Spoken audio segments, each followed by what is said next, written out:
Գորաշկն ամեն օր ուղերձների շարք, հավատացյալ դառնալը և Թովմաս առաքյալի փորձառությունը։ Այս ուղերձով նոր շարք ենք սկսում, որը կրում է «Ինչպես ապաշխարել և դառնալ հավատացյալ» անվանումը։ Մեր հասարակության մեջ դեռ զգացվում են կոմունիստական, անաստված ու խավար գաղափարախոսության թողացետքերը, որոնք տասնամյակներ շարունակ հավատացյալ բառը կապել են անգրագիտության, թշվառության և թույլ ու տկար լինելու հետ։ Սիրելի՛ բարեկամ, ուղերձների այս շարքը նպատակ ունի կոտրելու անաստվածության խավար գաղափարախոսության թողած կարծրատիպերը և Աստվածաշնչի քրիստոնեական լույսը սփռելու ապաշխարության ու հավատացյալ դառնալու օրհնյալ փորձառության վրա։ Քրիստոնյան պետք է հստակ տեղեկացված լինի, թե ինչ է իրական ապաշխարությունը, քանի որ Տեր Հիսուսն Ինքն էր ապաշխարություն քարոզում, և նաև պետք է կարողանա արիաբար ասել «Ես հավատացյալ եմ», որովհետև դա նրա՝ Քրիստոսի աշակերտ լինելու ինքնության հռչակումն է։ Իսկ ի՞նչ է իրականում նշանակում շատերի համար այդքան վախեցնող հավատացյալ բառը և ո՞րն է դրա հականիշը։ Հավատացյալ բառը ժամանակակից հայերենում կրում է հավատացող իմաստը։ Այս բառի հականիշը անհավատն է կամ կասկածամիտն ու երկմտողը։ Ստորև բերված աստվածաշնչյան հատվածի մեջ Տեր Հիսուսը կասկածամիտ Թովմասին սովորեցնում էր, որ վերջինս լինի հավատացյալ, հավատա Իրեն ու Իր ուսուցումներին, քանի որ հավատքը չերևացող բաների հանդեպ վստահությունն է, երբ դրանց մասին տեղեկանում ենք այնպիսի վստահելի աղբյուրից, ինչպիսին Աստվածաշնչում տեղ գտած ուսուցումներն են։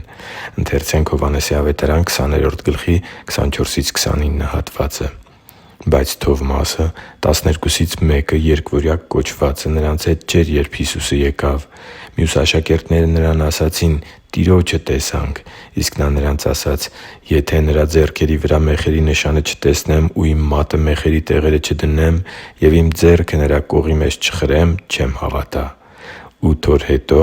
աշակերտները դարձյալ ներսում էին, նրանց հետ էր նաև Թովմասը։ Հիսուսը մտավ փակ դռներով, նրանց մեջտեղում կանգնեց և ասաց. «Խաղաղություն ձեզ»։ Հետո Թովմասին ասաց. «Բե՛ր քո մատը այստեղ և տես իմ ձեռքերը, բե՛ր քո ձեռքը և իմ կողի մեջ խրիր, մի՛ երկմտիր, այլ հավատա»։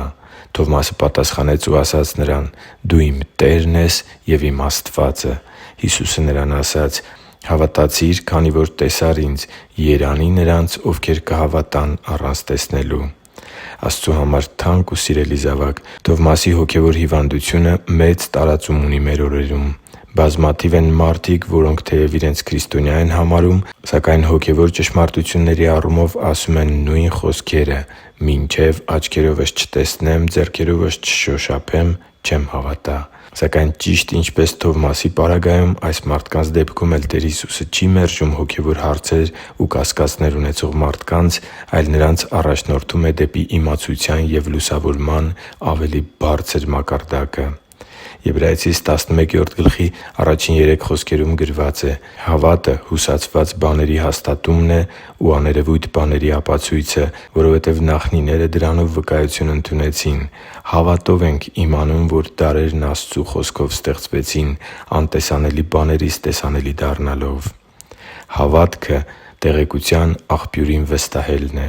որտեղից գիտենք, որ ժամանակն ու տիեզերքը Աստծու խոսքով են արարվել։ Մենք հավատում ենք Տեր Հիսուսի ուսուցումներին, որոնք գրված են Աստվածաշնչի մեջ։ Որտեղից գիտենք Քրիստոսի աշխարհ գալու, Նրա ծառայության, խաչի զոհի, հարության ու համբարձման մասին։ Մենք հավատում ենք Աստվածաշնչի փոխանցած ճշմարտություններին։ Հավատքը հուսացած բաների հանդեպ վստահությունն է և չերևացող բաների ապացույցը։ Հավատացյալները ոչ թե այն մարդիկ են, որոնք ամեն լսածի հավատում են, այլ այն մարդիկ, որոնց հավատքը ամուր հիմք ունի։ Այն խարսխված է Աստծու անսխալական Խոսքի՝ Աստվածաշնչի վրա։ Եթե Թովմասին Տեր Հիսուսը հայտնվեց ֆիզիկապես և ցույց տվեց անհավատությունից ու կասկածամտությունից դեպի ամենավստահելի Աղբյուրի վրա հիմնված հավատացյալ դառնալու ուղին, ապա այսօր Տերը հայտնվում է Իր գործերի, պատմության ընթացքի և Աստվածաշնչի մարգարեությունների ճշգրիտ կատարման միջոցով։ Գիտությունն ու հնագիտությունը այսօր ոչ թե հերքում, այլ ապացուցում են Սուրբ Գրքի վավերականությունը։ Հավատացյալ լինելը Տեր Հիսուսի ուսուցումների հանդեպ հավատք ունենալն է և տեսանելի ու անտեսանելի աշխարհի մասին բացարձակ ճշմարտության հանդեպ համոզմունք ձևավորելը։ Մենք կամ հավատացյալ ենք, կամ կասկածամիտ ու, որ ավելի ծանր է, անհավատ։ Շնորհակալ կլինեմ, եթե այս ուղերձի մեկնաբանություններում կամ անձնական նամակով ինձ գրես, թե քո շրջապատում հավատացյալ բառի հանդեպ ինչ բացասական կարծրատիպերի ես հանդիպել և թե ինչպես են մարդիկ վերաբերվում հավատացյալներին։ Հիշի՛ր, որ դու Աստծո հրաշքն ես, և Աստված սիրում է քեզ։ Շնորհակալ եմ, որ դու կա՛ս։ Սիրով և աղոթքով, Արման Մանուկյան։